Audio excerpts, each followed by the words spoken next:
On today's Toy Spot, we're having a look at an extremely large box. What do you got there, Spot? We lift up the box. Today's Toy Spot, we're having a look at the DC Universe Swamp Thing.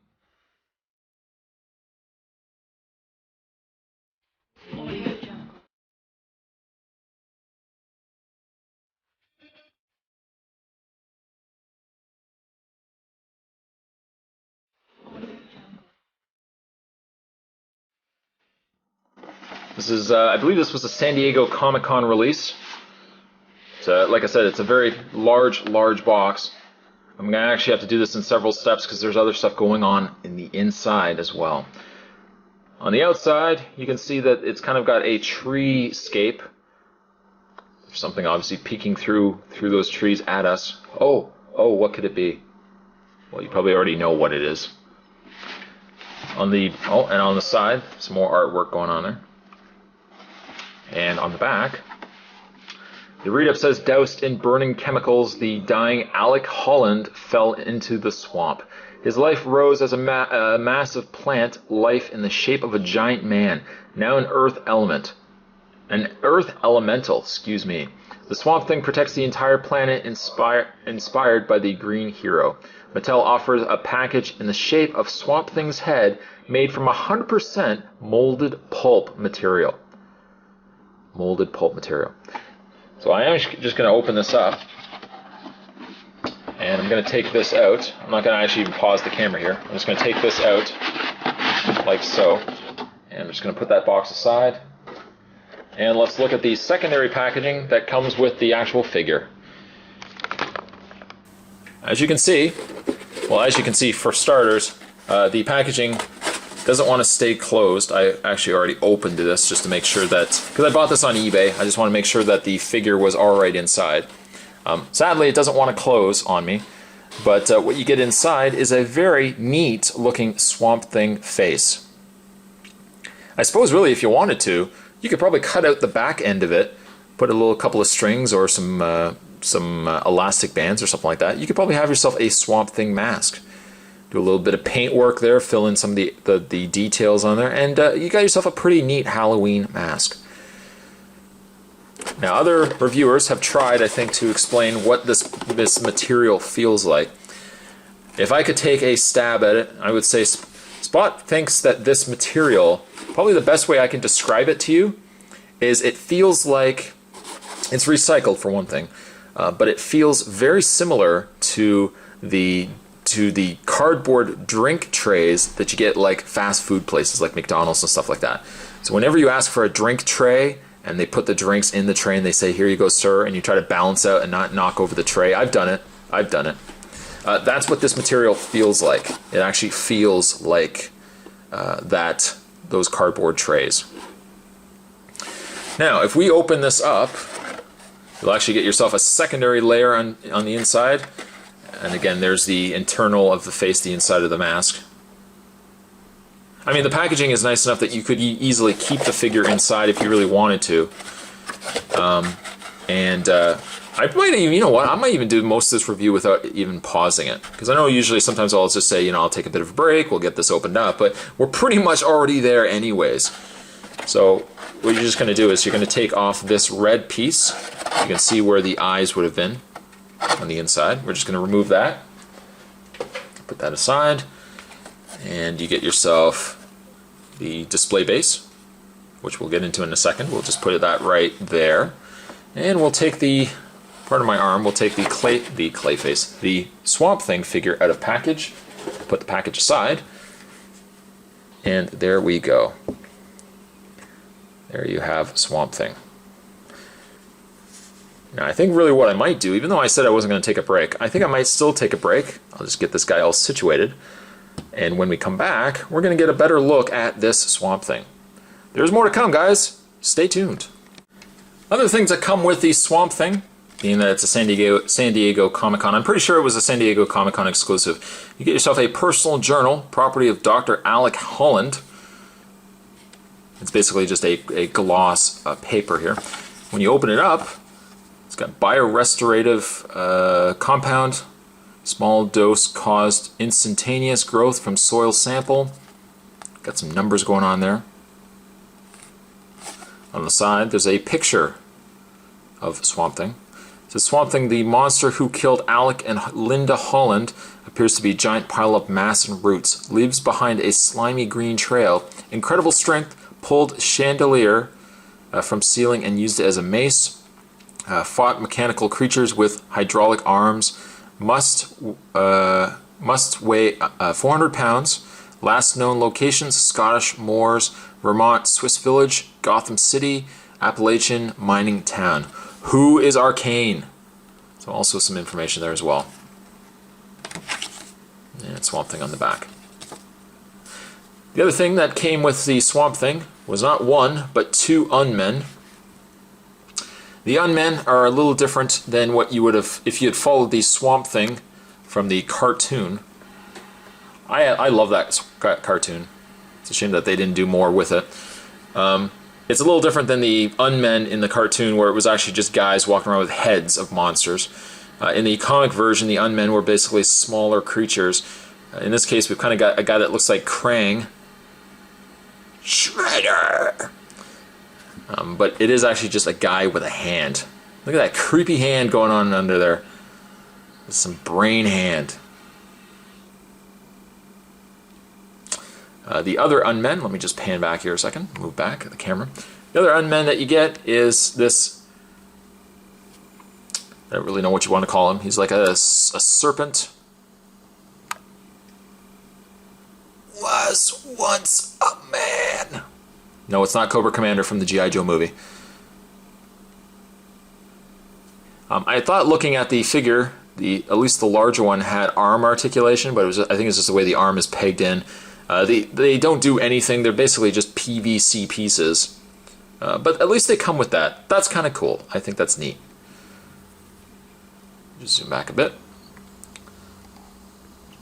As you already saw, Swamp Thing does come with a display base. You can probably just take the Unmen and place them. I don't know if there's a correct way to display them.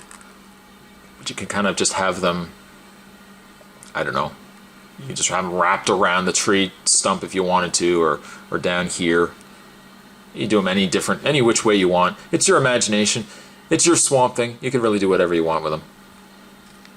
But you get this really neat display base. You can see that there's a skull there, some bones. There's a single peg hole there for the figure's foot. Some nice detail work there on the side of the tree. Really, really nice. This is definitely really a nice display stand. Moving that aside, whoop! Oh, I almost lost them. Moving those aside, let's actually have a look at Swamp Thing. For starters, I can tell you Swamp Thing is incredibly large. He is an incredibly large figure. Now, there are aspects to him that I really like, and there's aspects to him I really don't like. For starters, I can tell you one thing that I'm not really a fan of, and I don't know if I'm going to have people disagree with me on this point or not, but I can tell you one thing I really don't like is I don't like how tall this figure is. As a scale comparison, just so anyone can gauge how tall this figure is, because, you know, as a reviewer, you can easily say, well, yes, he's said tall, he is really, really tall, and then anyone could just be like, I still don't know how tall he is. Let's bring in maybe another water superhero. Let's bring Aquaman in. I haven't shrunk down Aquaman. He didn't get left in the wash. That is an accurate scale to how big this figure is. If you ask me, or anybody that's interested, Spot thinks the figure is a little too big. A little too big, at least, to be classed as a DC Universe figure, which essentially is what it's being marketed as. If it had been marketed as a DC Direct figure, I would certainly say, okay, you know what, I can explain that. That makes sense. It doesn't really matter. Scales don't have to be really accurate. But the fact it's a DC Universe figure, and these are basically the set bar as to what these are, the DC Universe figures are, this figure I think is a little too big. I know Swamp Thing's big in the comics, but I think Swamp Thing should have been maybe around that high, if anything. Maybe about that high. Maybe a little taller, but certainly not as tall as this figure actually is. To put him in with your DC Universe figures collection, it definitely stands out, and it definitely looks like it's a part of a different collection. We'll just move Aquaman out of the way. By the way, I still love this Aquaman, but we'll move him out of the way. So aspects that I like. I can say the detailing on Swamp Thing is phenomenal. You can see that there's all this textured work done on the face. It might be a little too potty for me. Like there's a little too many pot marks in the actual skin of Swamp Thing. I would have preferred it a little bit smoother, but all the aspects of Swamp Thing are definitely there. That kind of arched nose piece that he's known for having, the red eyes. Apparently Swamp Thing could not stop the crime that's going on outside. That's what the police are for. I do apologize. I specifically asked the police earlier to keep the crime down for the moment while I was shooting this review, but I asked too much. But yes, the detail work is done really, really nice. I like the fact that there's this, it looks like there's multiple greens, or there's this light green and then they put a darker wash in there as well to bring out some of those, the indentations of the skin.